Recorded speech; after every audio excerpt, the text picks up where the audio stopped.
I would sort of lay out that part of why we're here right now in terms of this intersection that we're all at, that we're exploring this space of urban interactions, is because we have both pervasive computation, the idea that the urban environment is now infused with the ability to be computable and also mutable, and those two things are really going to change our relationship to the way cities are used and lived in.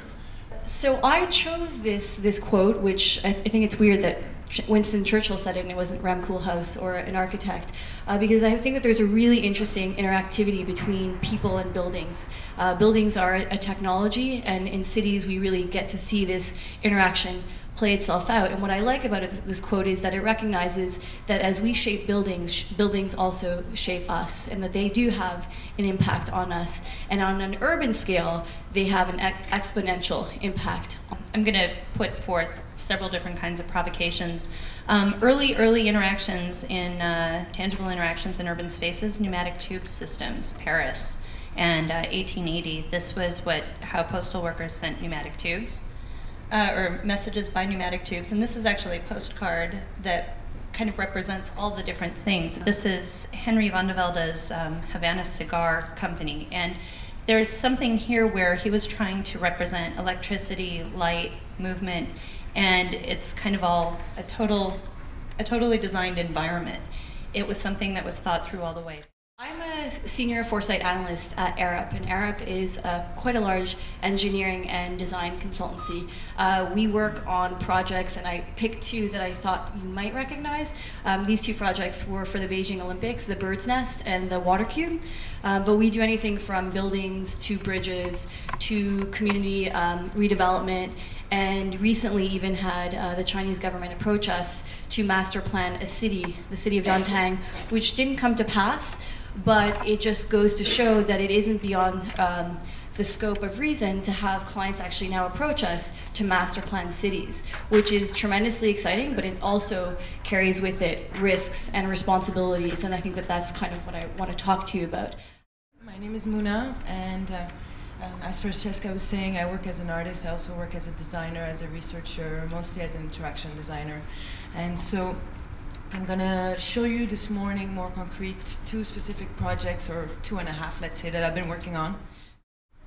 One of my inspirations in the past little while has been mostly street vendors, as kind of a very ad hoc public service that's just appears in cities across the world, mostly in large, warm urban cities, and we've seen life sharpening and gas refills in Africa and Prada bags in Paris, and they're always a little quite targeted to the specific needs of people in the streets. Been working a lot with alternative power and alternative energy, and thinking a little bit about the types of services that we might find in the city. So this was one of the initial concept slides for a project that's called the Power Cart, and the Power Cart is a small little mobile unit that I can roll around the city, and it's made out of kind of recycled stuff that I could find around. And it's half performance, half service, half bar, because it's always important to have something carrying around with you.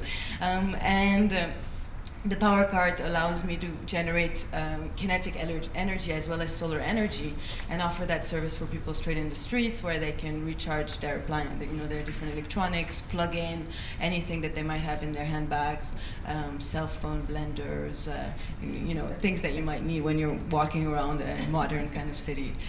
So the second project I'm going to talk about is something that I did for an architecture company based in New York called Work Architecture Company, and they won the Young Architecture Project at MoMA PS1 last year in the summer of 2008. And they wanted to create this kind of public urban farm to discuss the new types of entertainments or public spaces that we might want to find in our streets. So this is not the maquette, but the real thing at PS1 that was installed for the whole summer.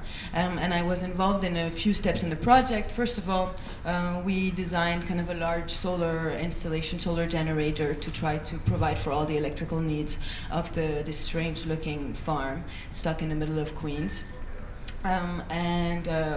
we got the kind of chicken hen. That's what the architect gave us for the, the solar generators. They were like, we don't want to put this on our structure, so the solar panels were kind of giving double multitasking, giving shade to the little chicken as part of the farm as well.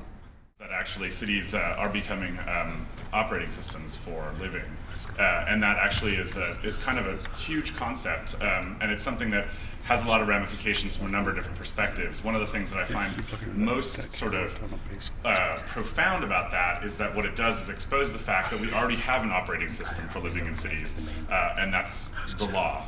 And so one of the things that we're sort of coming up against as we begin to design these spaces and design the idea that we're permissioning services in a space is that we're already permissioning services in a space, and those things that we're permissioning are speech and movement and interaction with each other. And as we move to digital representations of those interactions with each other and with our environment, that becomes more formalized and codified. And so what this sort of does is bring forward the fact that democracy and open source computing or transparent computing are actually two sides of the same coin, because we're actually beginning to formalize the way that we live in cities computationally.